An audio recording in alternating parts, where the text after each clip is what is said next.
நம்ம சேனல்லேருந்து தொடர்ந்தாப்புல நீங்கள் வீடியோக்களை பார்க்க நினச்சிக்கணும். இதுவரை நம்ம சேனலை சப்ஸ்கிரைப் பண்ணுங்கள். கீழே பெல் சிம்பிள் இருக்கும், அதையும் கிளிக் பண்ணுங்க. சரி, வாங்க நம்ம வீடியோக்குள்ளே போகலாம். வணக்கம் நண்பர்களே.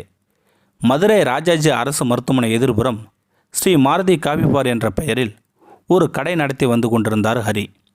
ஒரு காலை வேளை, பரபரப்பான கூட்டம். வந்தவர்களுக்கு தேநீர் காஃபி கொன்று தன் கையாலே ஆற்றி விரைந்து கொடுத்து கொண்டிருக்கிறார் ஹரி.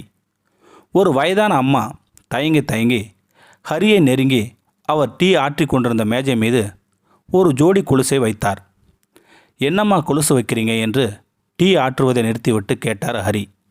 தம்பி, எதிரே உள்ள சவக்கிடங்கில் மகன் உடல் கிடக்கிறது.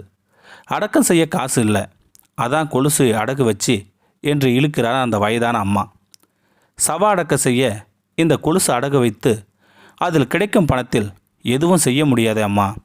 இந்த நேரத்தில் அடகு கடையே திறந்திருக்காது என்றார் ஹரி. டீ கடையில் வேலை பார்க்கும் ஒருவரிடம் கடையை ஒப்படைத்துவிட்டு கிளம்பிவிட்டார் ஹரி. எப்படியும் அந்த வயதான தாய்க்கு உதவிவிட வேண்டும் என்ற வைராக்கியம் அவர் மனதில் குடிக்கொண்ட நாள் அது. இந்த சம்பவம் ஹரியை பாதிக்க அதன் விளைவு இன்று நேதாஜி ஆம்புலன்ஸ் என்ற பெயரில் 6 ஆம்புலன்ஸுகளை அவர் வாங்கி இயக்க வைத்து கொண்டிருக்கிறார். ஹரியின் சொந்த ஊர் திருச்சி. மணமானதும் மனைவி ஜெயந்தி ஊரான மதுரை வந்து ஸ்ரீ மாருதி காஃபி பார் என்ற பெயரில் ஒரு டீ கடை நேதாஜி அரசு மருத்துவமனை எதிர்புறம் நடத்த ஆரம்பித்தார். அங்கே தினசரி வரும் பலர் பணமில்லாத ஏழைகளாக இருந்தார்கள். அடக்கம் செய்ய காசு இல்லாமல் அவர்கள் அங்கிருந்து வீட்டுக்கு சவத்தை எடுத்து செல்லக்கூட முடியாமல் தவித்த தவிப்பு ஹரி மனதை உலுக்கியது. இதற்கு ஏதாவது செய்ய வேண்டும் என்று தன் மனைவிடம் ஆலோசனை செய்தார் ஹரி. இருவரும் ஆம்புலன்ஸ் வாங்கி இப்படிப்பட்ட ஏழைகளுக்கு உதவலாம் என்று முடிவு செய்தார்கள். இருந்த சொற்ப நிலத்தை விற்று அதில் ஆம்புலன்ஸுகளை வாங்கினார்கள். இப்போது ஆம்புலன்ஸுகள் 6 மதுரை நகரை சுற்றி வருகிறது. நேதாஜி சுபாஷ் சந்திரபோஸ் ஹரிக்கு பிடித்த தலைவர். ஆம்புலன்ஸ் நேதாஜி என்ற பெயரை சூட்டியிருக்கிறார் ஹரி. பணம் இல்லாதவர்களின் சடங்குகளை ஏற்றி செல்வதோடு மேற்கொண்டு அவர்களுக்கு ஆகும் செலவுகளுக்கு பணம் கொடுத்து உதவி வருகிறார் ஹரி. 108 இலவச ஆம்புலன்ஸ் சேவை தமிழகத்தில் அறிமுகமாகும் முன்பே மதுரையில் இலவச ஆம்புலன்ஸ் சேவை முதலில் ஆரம்பித்தார் ஹரி. அசாதாரண நிலையில் மரணம் நிகழ மற்றும் சாலை விபத்து எங்கு நடந்தாலும் உடனே அந்த இடத்திற்கு விரைந்து செல்லும் ஹரியின் ஆம்புலன்ஸ் உடனே ராஜாஜி அரசு மருத்துவமனைக்கு கொண்டு வந்து சேர்க்கிறது. இறந்து போனவங்க நிச்சயமாக கடவுளுக்கு சமந்தான். அதனால தான் இன்றைக்கும் பிணத்தை தூக்குறதுக்கு முன்னாடி அதை தொட்டு கும்பிட்டு நாங்கள் தூக்குறோம் என்று சொல்லும் 48 வயது ஹரி தானே களத்தில் இறங்கி கூச்சப்படாமலும் அச்சப்படாமலும் பிணங்களை தூக்கி இறக்க அனைவருக்கும் உதவி செய்கிறார்.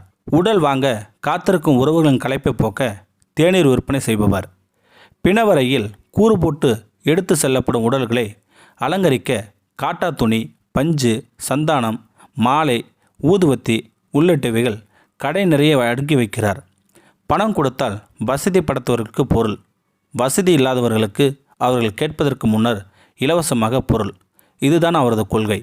பிணத்துக்கான பொருளுக்கு பணம் கேட்கறது தப்புன்னு எனக்குள்ளே ஏற்பட்ட ஒரு குற்ற உணர்ச்சி தான் நான் செய்கிற இந்த உதவிகளுக்கான தொடக்கம். எளிமையாய் பேச ஹரி சத்தமில்லாமல் இன்னொரு காரியமும் செய்து வருகிறார். அனாதை பிணங்களை எடுத்து வந்து முறையாக பிரேத பரிசோதனைக்கு உட்படுத்தி நல்லடக்கம் செய்வதை கடந்த 19 வருடங்களாக தொடர்கிறார்.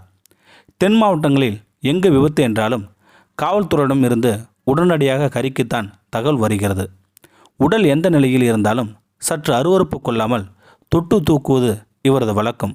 இதுவரை 20,000த்திற்கு மேற்பட்ட உடல்களை இப்படி மீட்கிறார். பிணம் தூக்குறது ஒரு வேலையா என்று உறவுக்காரங்க எல்லோரும் எங்கிட்ட இருந்து ஒதுங்கிட்டாங்க. இதில் பெருசாக எதுவும் எனக்கு வருத்தம் இல்லை. என்னை பொறுத்த வரைக்கும் நாம் சேர்த்து வைக்கிற புண்ணியங்கள் தான் வாழ்கிற நாட்களை சந்தோஷமாக்கும். எல்லாத்துக்கும் மேலே சவத்துக்கு செய்ய தொண்டு சிவனுக்கு செய்யும் தொண்டு என்று சொல்லும் ஹரி கொரோனா காலத்திலும் நிறைய பேருக்கு பொருட்கள் வாங்கி உதவி செய்திருக்கிறார். மேலும் கொரோனா காலத்திலும் இவருடைய ஆம்புலன்ஸ் சேவை அதிகமாக தேவைப்பட்டு கொண்டிருக்கிறது இந்த மதுரைக்கு. இந்த வீடியோ பற்றி கருத்தை கீழே இருக்கிற கமெண்ட் செக்ஷனில் சொல்லுங்கள். அப்படின்னு நம்மளுடைய சேனலை சப்ஸ்கிரைப் பண்ணுங்க. கீழே பெல் சிம்பல் இருக்கும், அதையும் கிளிக் பண்ணுங்கள். தேங்க்யூ ஃபார் வாட்சிங்.